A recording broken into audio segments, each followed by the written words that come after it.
Hey, everybody, welcome to another episode of Classes of Mail. My name is Alan Gigax, and I am genuinely excited for the guest that I have today because, as you can see from the title, it is C. Moline.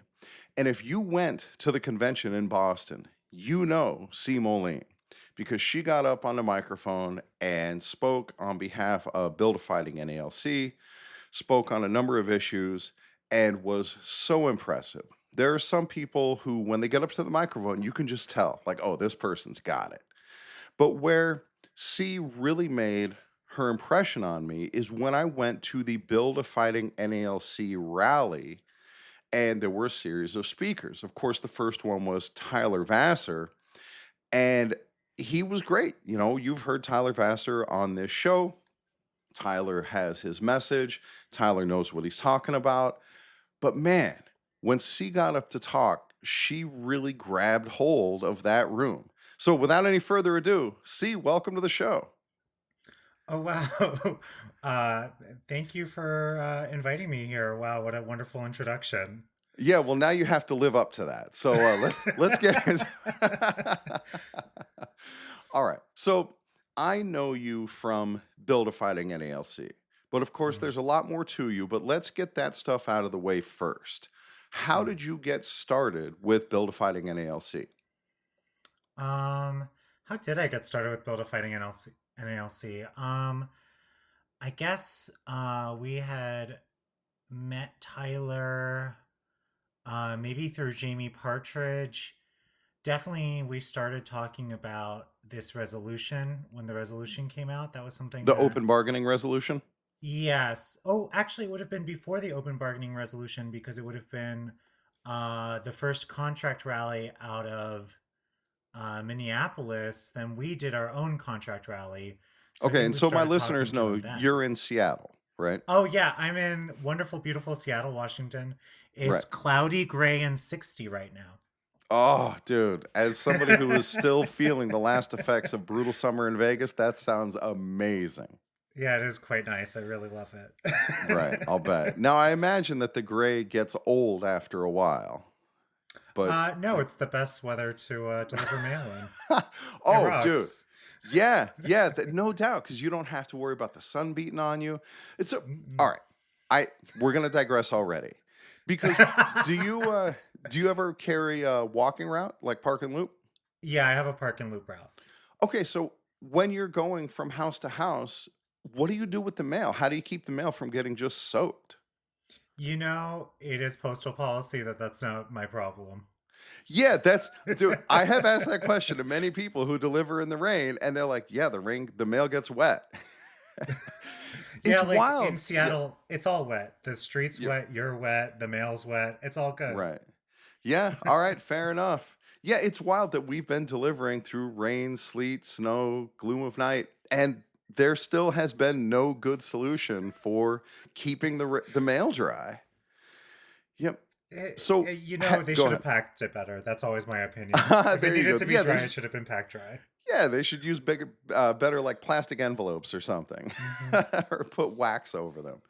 Hmm. Yeah. Have you ever tried like the umbrella hat? I have the helmet, but that's about Okay. it. Oh, you wear the pith helmet? I wear the pith helmet, but an umbrella feels like it would get stuck in branches. Like, Yeah, that's almost certainly true. So all of these things are issues that I do not have here in Las Vegas.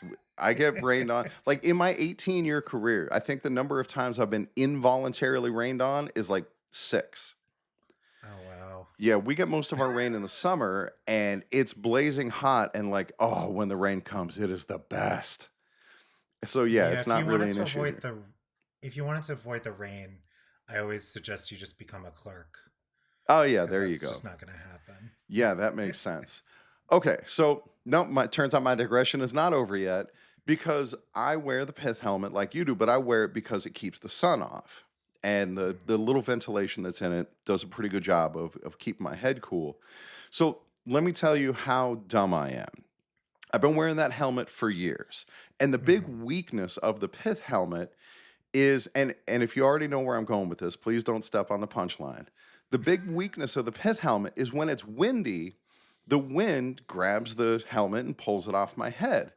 And Hmm. I've always noticed on the pith helmet that there is this strap that runs across the front, like this decorative strap. And don't spoil it yet. And so it always struck me as odd. Like, this is such a functional piece of headwear. I wonder why that thing is there. You know, it looks good. And then one day, my hat blew off my head and it went rolling down the street. And that little strap came around and was dangling under the helmet. And that's when I finally realized what. See, That is the helmet strap. yeah, that's the chin strap. Yeah, I was That's the wearing that chin thing strap. for years before I finally realized that. Well, I'm glad you Good times. realized it. Yeah, eventually. Yeah. And you know, it looks dorky to wear it with the chin strap, but who cares? I'm already married. What's the difference? I am unmarried, so I wear it without the strap. Ah, see, there you go. Still a slave to fashion. Indeed. Okay, so getting back on topic here, the Build a Mhm. Fighting NALC. So you had a rally. There was a rally in Minnesota for the contract, and then there was a rally in Seattle. Is that right? Yeah, and I think there was maybe even one in Portland. And so we were copying Minneapolis and Portland. And so I think that's about the time I first got in touch with Tyler.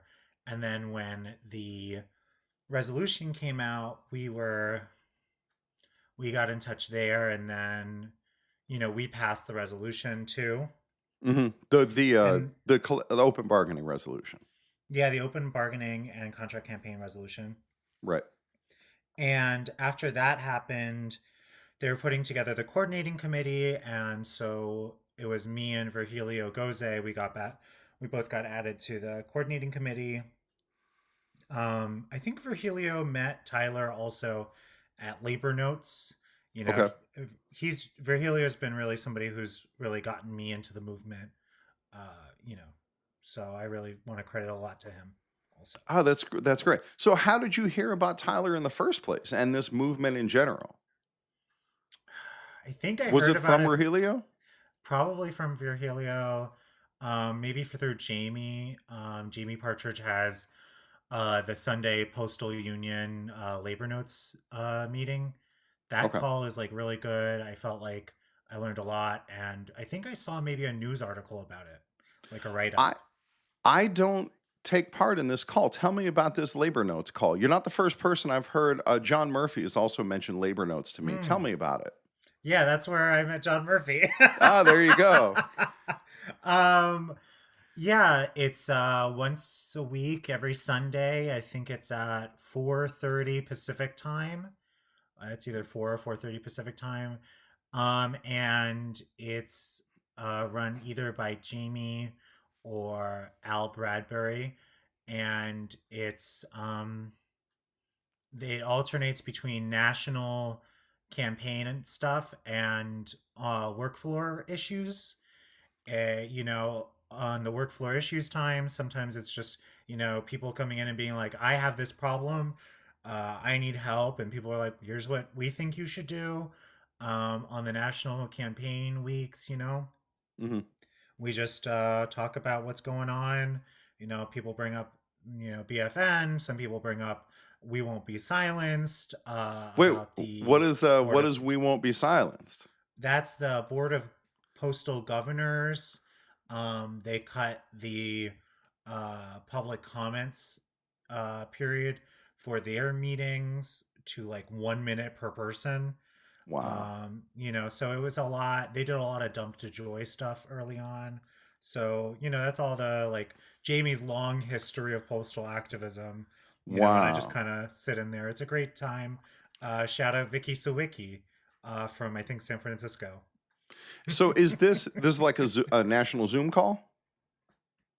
Not just the NALC, it's NALC, it's APWU, it's once in a while, we'll get the rural craft in. It's really great because you get to hear from other people. I know Seattle is we represent pretty heavy on there, so it's got, me and Virgilio sometimes are on there. Um, there's some APWU people who are sometimes on there from Seattle. So it's really great because we get to build our solidarity and build our actions in like reference to each other.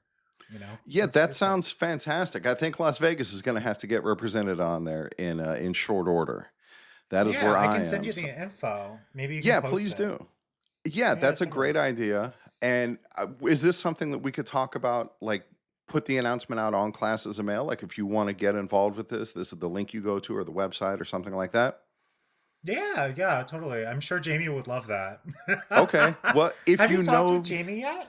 no, I have not. So that's going to have to be added to my list of guests. Season 4 of Classes of Mail, which we're in right now, is all Ooh. about the union itself and Mm, how we're organized, how we hold ourselves accountable, how we're supposed to treat each other, things like that.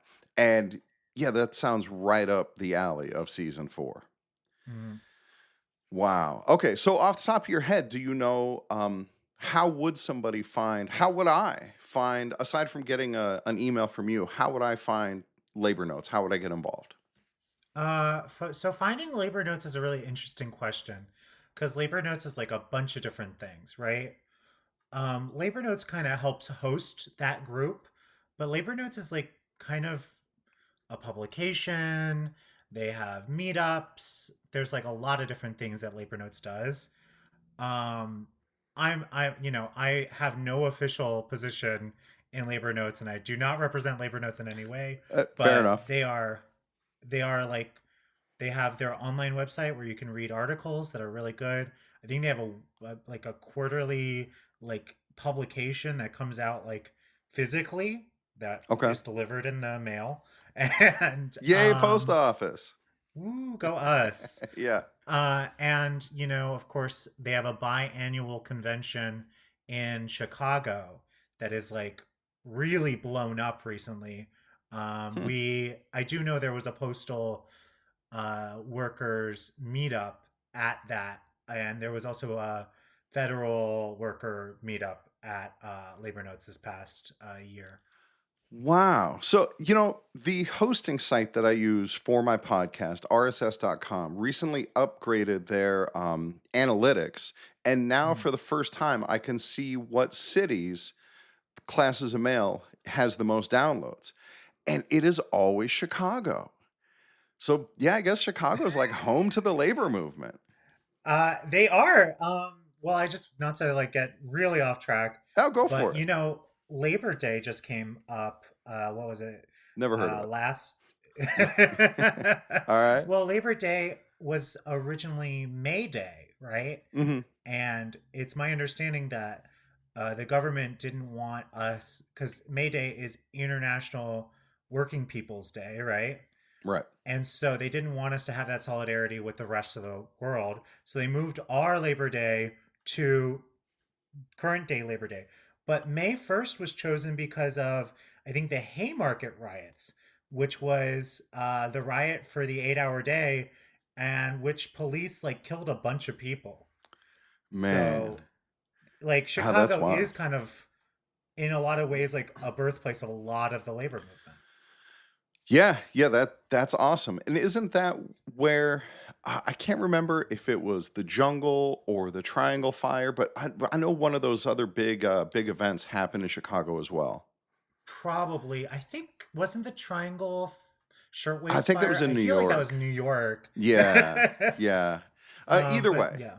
yeah. So this is where we are now, and Mhm. so one of the things that I really appreciate talking to you about. No, I got to interrupt myself again because we mentioned the 8 hour day, and people Mm. fought and died for the 8 hour workday. And that was something that I took away from a conversation with Tyler. Hmm. Is he pointed out, and I know you're aware of this too, that like our union has like given away the 8 hour Hmm. day. We can Yeah. be forced to work overtime, and we have no inherent right to this basic part of the labor movement. Hmm.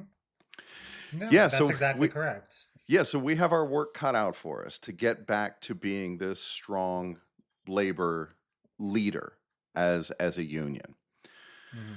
Okay, so obviously you're an organizer, you are an active part of the labor movement. So tell me about your role in the NALC.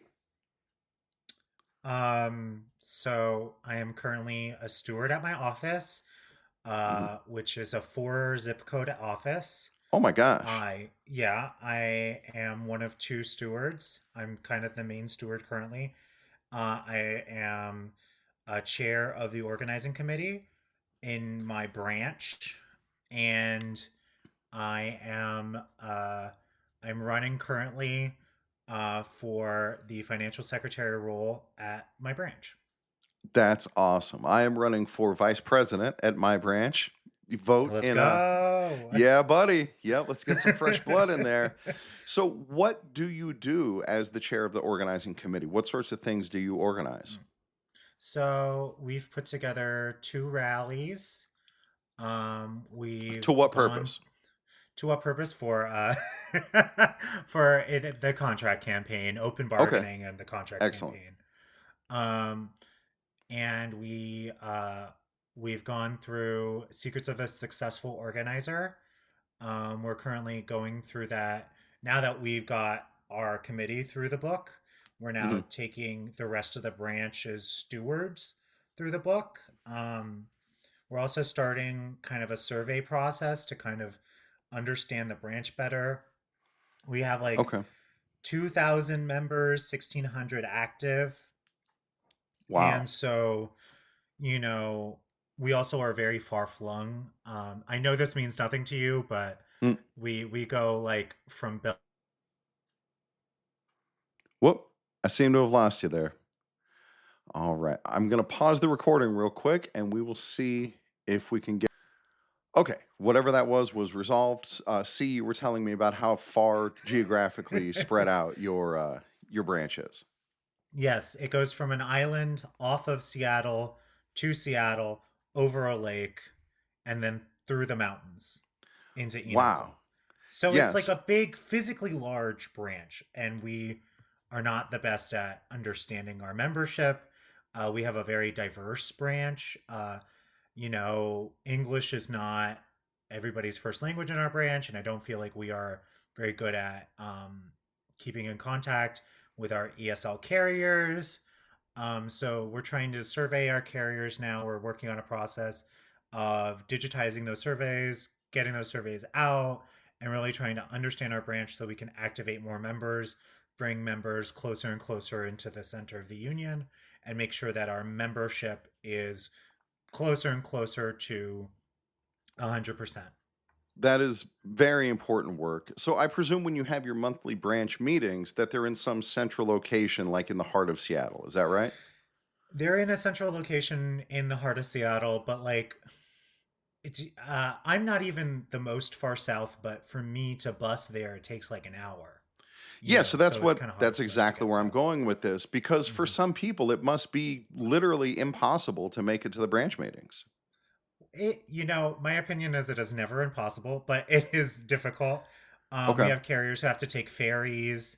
Um, we have carriers who have to drive from, but we have carriers from those places that make it, right? So Oh, it's that's cool. not really a question to me of possibility. Okay. Fair enough. Fair enough. Where there's a will, there's a way. So Hmm. what do you do? What are you doing for outreach to reach these either non-native English speakers or the people who are in further afield areas who maybe can't or don't make it to the meetings? What do you guys do to try to involve everybody or to get I'm everybody educated and on the same page? I'm going to be honest, we are not at that step yet. We are at Okay. surveying, understanding step, and then once we have a better understanding of who we're trying to reach, I feel like we'll be better able to reach these Right. carriers. I think, one of the big things that's like a big dream of mine would be maybe translating a lot of um, our documents and our pamphlets into more languages. I would Mhm. specifically choose I want to do a survey and see what languages people want, but I think Vietnamese is extremely important in this region. Mhm. We have a lot of Vietnamese who, you know, need a little bit more assistance in understanding the contract, and so having it available to read in multiple languages would be really awesome. It's kind of frustrating to me that the contract is only in English, especially considering that so many carriers, English is not their first language.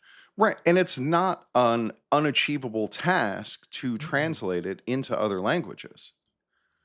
Yeah.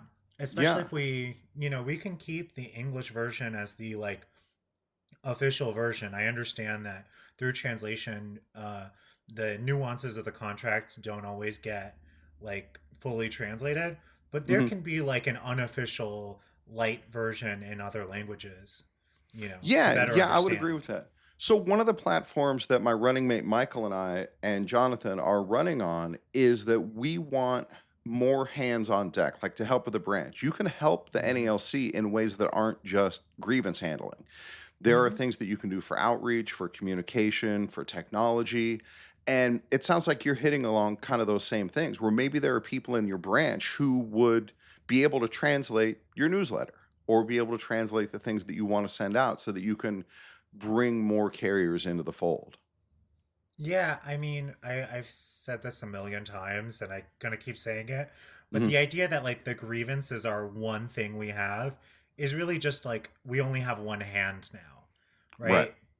We work in the system, but we have to work outside of the system, you know? Yeah, absolutely. So C and I had a conversation before this podcast episode to just kind of figure out what it is we were going to talk about.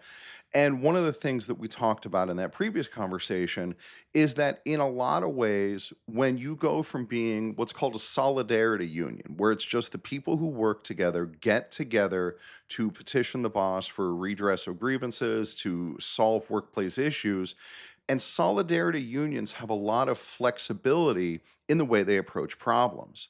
Whereas what we have now is what's called a business union, and with the business union, the contract is everything. And in a lot of ways, it ties our hands. And exactly to the point that you're making, essentially all we have is the grievance process. Yeah, I mean, I guess I want to break this idea a little bit more apart. I Okay. don't know if it's really just solidarity unionism versus business unionism. I would say there are more different types, right? I definitely get what you're saying. Business Yep. unionism is bad. We can agree on that. I think Right. we want like a rank and file union.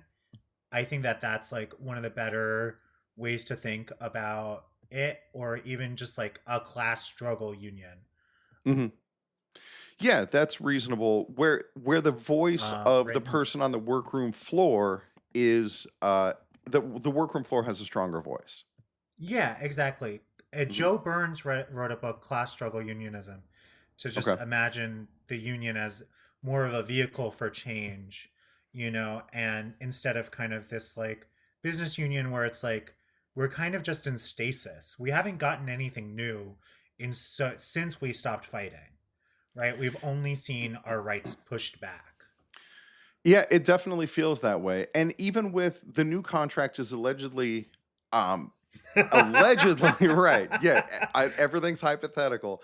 Allegedly there will be a provision where we actually have a right of refusal on going over the 12 and 60-hour limits. So it's a We won that start, in I guess. Seattle already. You have We that have like in that your in local Seattle. agreement or you have that by grievance settlements? How did you win that? This was actually one of our first campaigns.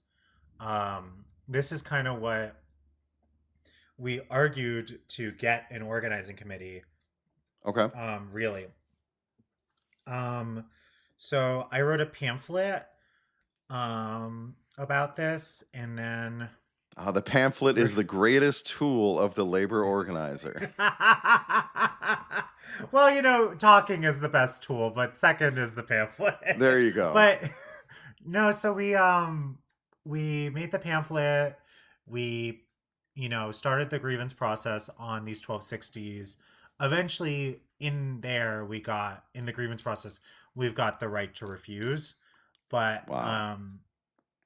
it's not written as such right to refuse, but in actuality it's the right to refuse. It says you can't be disciplined for clocking off Yeah. at 12 I basically. mean, that And would then be the recourse if you refuse, is that you get disciplined. So taking away mhm, that discipline, yeah, that gives you that right back. yeah, and Man, then what an yeah. accomplishment. Well, thank for Helio goes. I I will. I didn't will. write Maybe that I'll get a grievance. chance to talk to Virgilio at some point as well. Dude, that's fantastic. Okay, Mhm. so in your mind, what are steps that the NALC can take to make it a more bottom up union? Well, I think one, there's like, how do I say this? There's a lot of power in the national that they are not willing at this point to devolve, right? So when you devolve, um, power from the federal government, you devolve it to like the state government, right? I think that's the right Okay. word.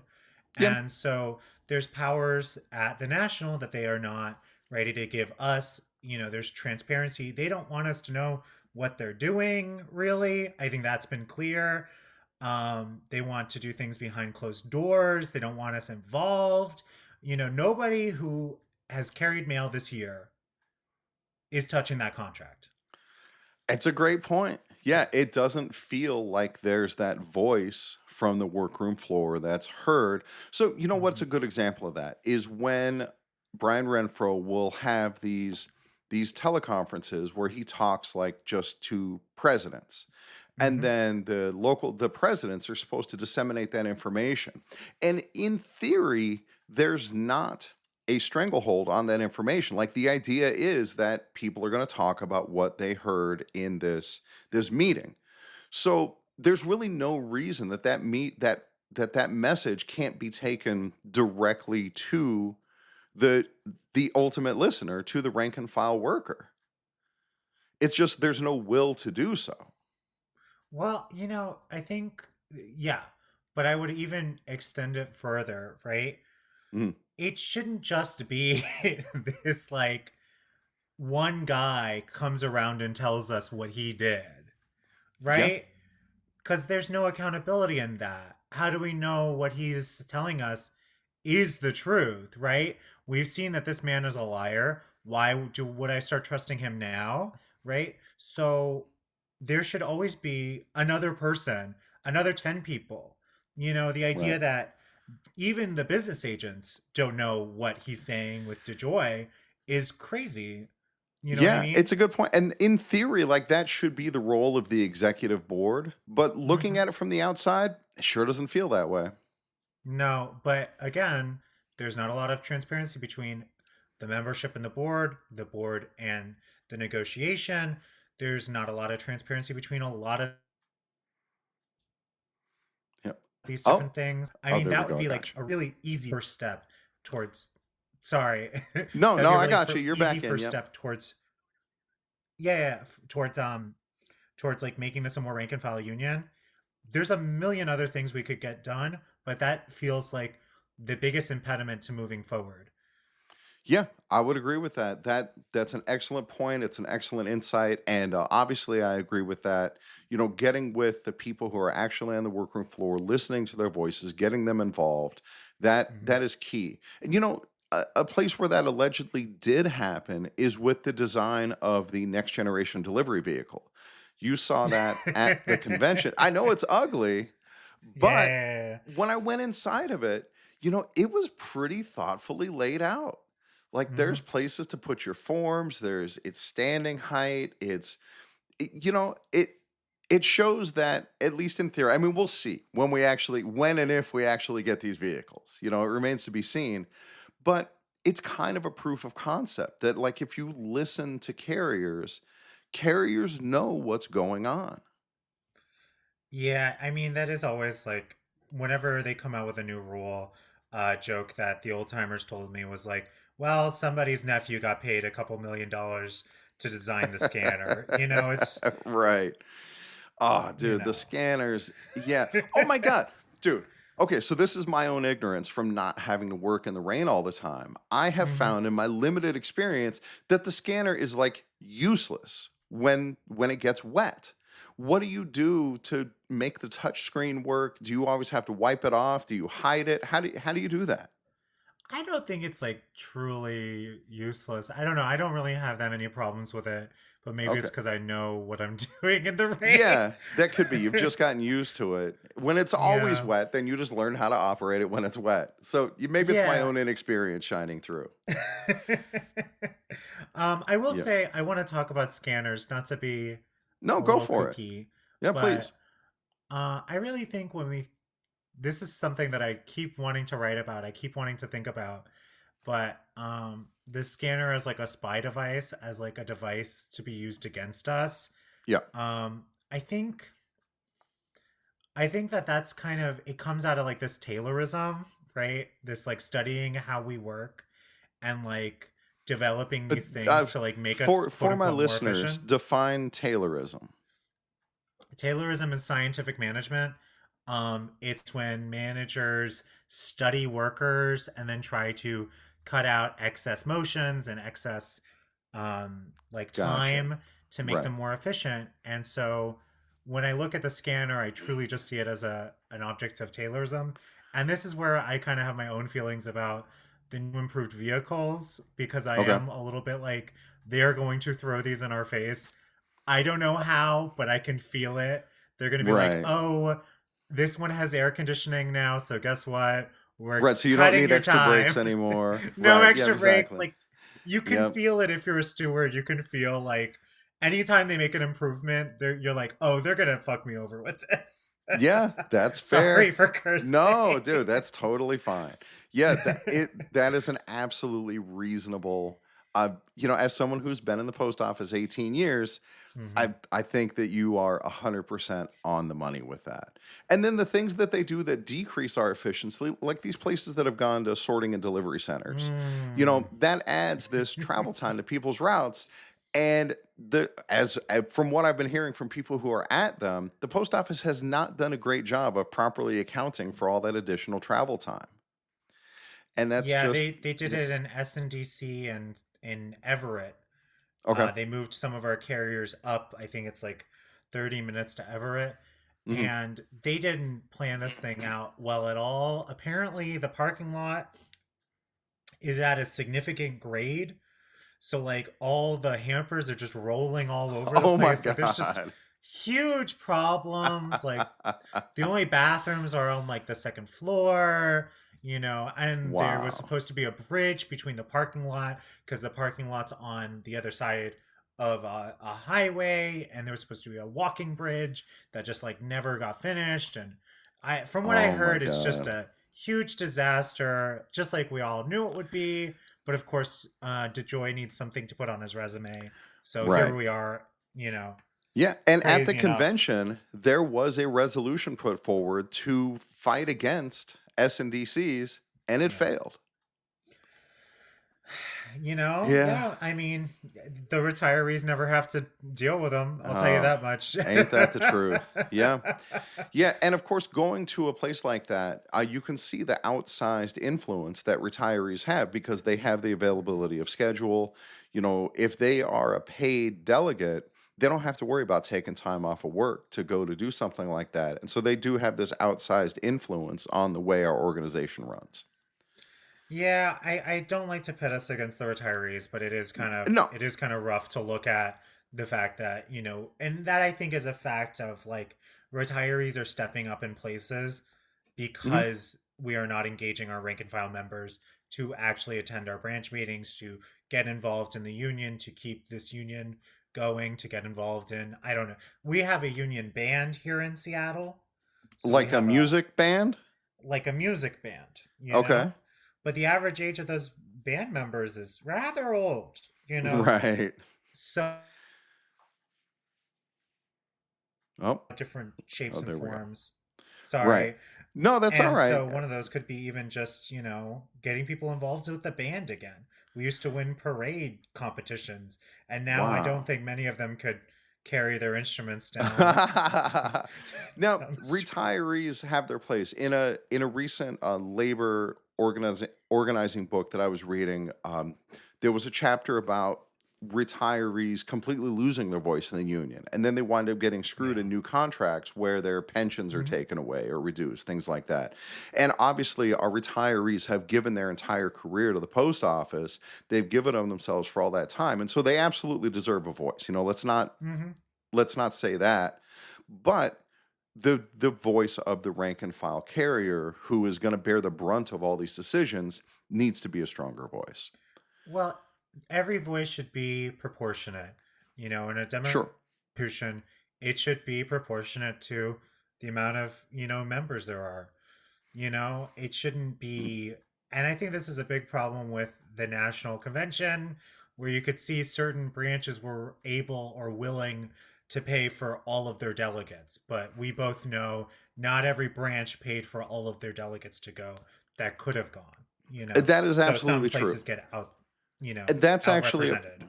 it is. And going forward at the next convention in Los Angeles, that is part of Michael's and my platform as well, is we want to have that outsized representation and have as big a voice as we can. But it's going to be by, like, we have a budget for sending people to the convention, and the budget is Hmm. whatever it is. And there's criteria. You have to attend a certain number of meetings. But then you can go as an unpaid delegate and you just have to be a member in good standing, and you can go to the convention and you can have your voice heard. You got to go on your own dime. But coming from Las Vegas to Los Angeles, that's easy. We could Hmm. just drive there and then get like an Yeah. Airbnb, and it's very achievable. And I would love to see more branches do that and try to have, as many workroom floor carriers at the convention as possible. For sure, for sure. It's a Yep. All right. goal. So it is. It is. We'll see. We'll see what happens. I don't know how many people are still going to be willing to take that week off of work and do that. But Mhm. but exactly to your point, it's a goal. Okay. So speaking of the convention, I presume this was your first national convention. Yes, yes, it was. Okay, and I know we talked about this before in our pre-interview, but talk about getting onto that microphone for the first time. Well, I think my first time I was just probably seconding something. Um, I don't know, it's a little bit scary, but I will say I've been to two state conventions. Okay. So it's just a bigger state convention. I've been to my Washington State Labor Council convention for the AFL-CIO. Mm. So I've had a lot of experience speaking on the mic at a convention. So I'm not like super inexperienced with that. Right on, right on. So that definitely helps. So one of the things that I noticed as an observer, like I was sitting very close to microphone number 9, which is where Chris Jackson had his Hmm. speaking from. And I could hear him talking, and then I could hear the bounce back, where like a second later, his voice is coming over the PA. And I got to imagine it's very disconcerting if you're not ready for it. Yeah, actually, I did most of my stuff towards the front in between South Carolina and Florida as delegations. All right. But I did have something where I ended up in the back and by Chicago. And I remember just being like, oh, this is a nightmare. And so I Right, can understand all of that. But I think the best thing to do is just, if you just have it written down, um, right. Just that's your read best it and thing. try to block out what you're hearing. Yep. Yeah, Yeah, or just go to absolutely. the front. There's no rules that say we couldn't just go to the front. No, that's true. It's not like you have to go to the microphone that's next to where you're sitting. You can go to any microphone Hmm. you want. Yep, that is absolutely true. Yeah, at the next convention, I really want to get up and speak on a lot of these issues. There were some that I was passionate about, and that's going to be the plan going in, is to do a lot of preparation, like I know you guys did with the BFN, where you have speeches and topics ready to go, so that when it's time, you can get up and give the best presentation possible. Hmm. And Tyler, his last speech, where the big speech about open bargaining, God, he did such a fantastic job. Yeah, he's a great speaker. He Really is. admire him. He is. Yep, and clearly believes in the things that he's saying and believes in the Hmm. labor movement. Yep, and as do you. So where Shouldn't do we you all? We're in a union. You That's what's damn so right we crazy. should. Yeah, that is the whole point. Absolutely. Yep. So what is your future? What are you working toward in the NALC and in the labor movement in general? So in the NALC, one of the big things we got, so I'm working on continuing to be a steward for my carriers at my station. I signed like in my estimate $90,000 worth of ODL bypasses today. We'll Wow. see how much that actually comes out to, but that's my estimate on that. Um, I'm working really hard at that. I want to become the financial secretary for my branch so I can better look at our membership numbers and really make sure that we're reaching all of our members. In the organizing committee, I want to continue to be teaching Secrets of a Successful Organizer. I want to be continuing to bring in, oh, that's another thing I didn't say, I guess. We Okay. had a class with Labor Education Resource Center of Washington, and we had them come in and teach us a little bit about data. And so I want to continue working that and, continuing our education on organizing. I want to focus on our membership surveys. That's going to be going out soon. That's our current project to better Right. To make your branch understand, more inclusive. Yeah. not just more inclusive, but like that's like one aspect of it, but like a lot of it is just like, what are we not doing? Like that's one of Sure. the questions is like, what do you want our union to do that you feel like it currently isn't doing? It's a question Well, that people in leadership should always be asking themselves. and we haven't been asking it recently. Right. So it's something Yeah. that I want to ask. And then we'll be going up. I just talked to my president. We're going to be going to Bellingham. Bellingham is having an October 14th rally. So we had decided we had already done two rallies. We spent a lot of money putting them together.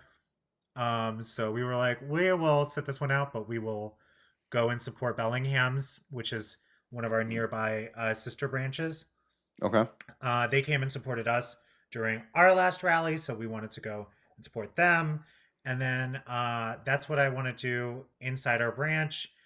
In the labor movement as a whole, I'm on the e board for my local Central Labor Council, and I am the chair of an organization called Young Emerging Labor Leaders Washington. We do a lot of Yell. That's solidarity such a work. good acronym. It is a great acronym. Yeah. We say when we yell, we win, which is kind of silly. But so I'm working on building up that organization again. Um, I'm currently the chair, so it's talking to our members to get them involved in the organization, kind of trying to reach out to other unions. We have walked the picket lines now with Unite Here and the IAM Boeing workers who are on strike, and we Yeah. are trying to put together some education events. And then I'm going to be teaching a class on resolutions to the Labor Education Resource Center. I'll be doing that in December. So I'm working towards that. That's actually a paid gig, which I'm kind of like Nice. a little proud of. I was invited to teach that class. But yeah, so that's what I'm trying to do. I've got a lot going on. I kind of got nothing else going on, if I'm honest. You know, yeah, this is obviously a big mission for you. It's important to you. And I got to tell you, I am so thankful that you've come onto this podcast, that you talk to my listeners, because the message of solidarity, the message of our role in the labor movement really needs to be heard. It really needs to be felt. And I'm so impressed with what you're doing up in Seattle. I was impressed with what I saw from you right from word go at the national convention. And man, what a bright future our union has if we embrace more people like you, people who want that solidarity, who want that leadership, who want the voice of our workers to be heard. See, thank you so much for coming on to Class as a Male. Well, thank you so much for inviting me on it. All right. And thank you guys for listening, and we will catch you all next time.